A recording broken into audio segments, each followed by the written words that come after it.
एक शाम बाबा रामदेव के नाम की इस विशाल भजन संध्या में थावड़ा गांव के मैं सबसे पहले तो जिनको आप सब सुनने आए हैं, करीब 3 घंटे से जिनको सुन रहे हैं, ऐसे भजन सम्राट संत कन्हैयालाल जी को मैं बहुत साधुवाद करता हूं कि आपके सुंदर भजनों के द्वारा सभी झूम रहे थे। आप जैसे भजन कलाकार के कारण ही सनातन में जो मजबूती आई है, मैं आप पूरे कलाकारों को बधाई और शुभकामनाएं देता हूं कि जिन्होंने सनातन के इस ध्वजा को मजबूत करा, इसके लिए आपका बहुत बहुत साधुवाद।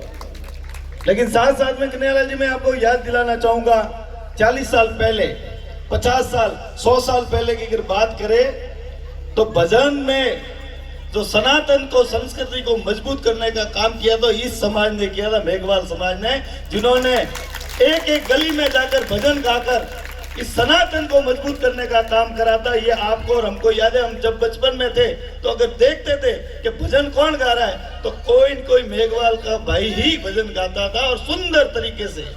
इसी के कारण सनातन मजबूत हुआ है। हमने कई परिस्थितियां देखी, प्रतिकूल परिस्थितियों में भी इस सनातन को, हम सबने देखा कि सभी धर्मों का, कई धर्म खत्म हो गए, लेकिन सनातन धर्म ने विपरीत परिस्थितियों में भी इस धर्म को मजबूत करने का काम करा है और उसमें कहीं न कहीं मेघवाल समाज का बहुत बड़ा रोल है। मैं आप सभी को धन्यवाद देता हूं।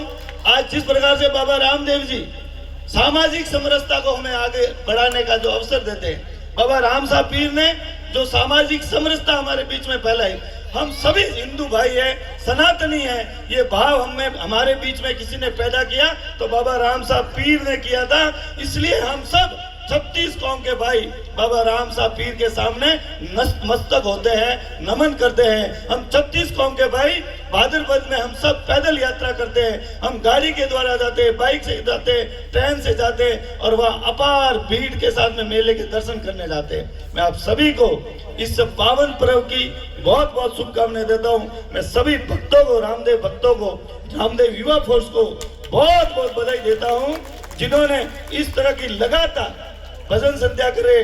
पिछली बार भी मुझे बुलाया था लेकिन मैं आ नहीं पाया था, मैंने सभी युवाओं से माफी भी मांगी थी। लेकिन आज मैं सीधा कनाना गया था, कनाना में जो बड़ा कार्यक्रम था, कल सीएम साहब आ रहे हैं, लेकिन मैंने आज ही जाने का विचार करा। कल मैं जयपुर जा रहा हूँ सुबह 5 बजे, लेकिन मैंने कहा एक बार 12 बजे से पहले पहले आपके बीच में जरूर आऊंगा।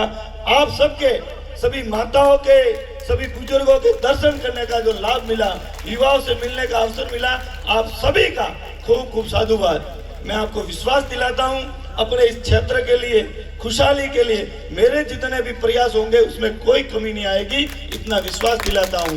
विकास की काम गंगा माननीय मुख्यमंत्री भजन लाल जी और देश के यशस्वी प्रधानमंत्री नरेंद्र मोदी जी अनवरत रूप से बढ़ा रहे हैं। अंतिम पंक्ति में बैठे व्यक्ति को प्रधानमंत्री आवास योजना में मकान देने का काम अगर कर रहे हैं तो देश के यशस्वी प्रधानमंत्री नरेंद्र मोदी जी, और महिलाओं को सुरक्षा देने के लिए शौचालय से लेकर एक एक व्यवस्था को देने का काम करा है। जल जीवन मिशन के तहत हर घर पानी पहुंचाने का, भामाशाह स्वास्थ्य बीमा से लेकर आयुष्मान स्वास्थ्य बीमा योजना में मुफ्त में इलाज देने का काम अगर कर रही है तो देश के यशस्वी प्रधानमंत्री नरेंद्र मोदी जी की सरकार और राजस्थान की सरकार। आम व्यक्ति का भला कैसे हो, किसान को सम्मान कैसे मिले, किसान सम्मान निधि देकर 6,000 से 9,000 रुपए तक देकर हम सबको लाभान्वित कर रहे हैं। पुनः मैं आपको विश्वास दिलाता हूं कि इस क्षेत्र के विकास के लिए जिस प्रकार से आप देख रहे होंगे, जहां हॉस्पिटल की जरूरत थी वहां हॉस्पिटल बन रहे, जहां पानी की टंकी की जरूरत थी पानी की टंकियां बना रहे,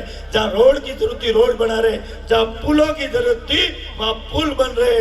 हमारी माताओं को विशेष चिंता होती थी बारिश के समय में, जब हम कई बेटियों को डिलीवरी पर अपने पियर ले आते थे, उस समय माताओं के सबको ज्यादा चिंता होती है कि मेरी बेटी को अगर बारिश के समय में इसमें पीड़ा हुई तो हम हॉस्पिटल कहाँ लेके जाएंगे। उस समय नदियां सब चलती होती है, जब पुल नहीं बने हुए होते तो माँ को सबसे ज्यादा दुख होता है। उस समय मैंने सोचा कि हरसी का पचावना पुल बने, छिपरवाड़ा से और तक का पुल बने, जिससे माताओं को कोई समस्या नहीं हो, मेरी बहनों को समस्या नहीं हो, मेरे भाई को कोई समस्या नहीं हो। इसलिए जो पुल बन रहे हैं वो आने वाले समय में हम सबके लिए वरदान साबित होंगे, ऐसा मैं आपको विश्वास दिलाता हूँ। पुनः आप सबको ऐसी भजन संध्या और कन्हैयालाल जी के बीच में मैं ज्यादा समय नहीं लूंगा। आप सबको बहुत बहुत शुभकामनाएं। जय हिंद, भारत माता की जय।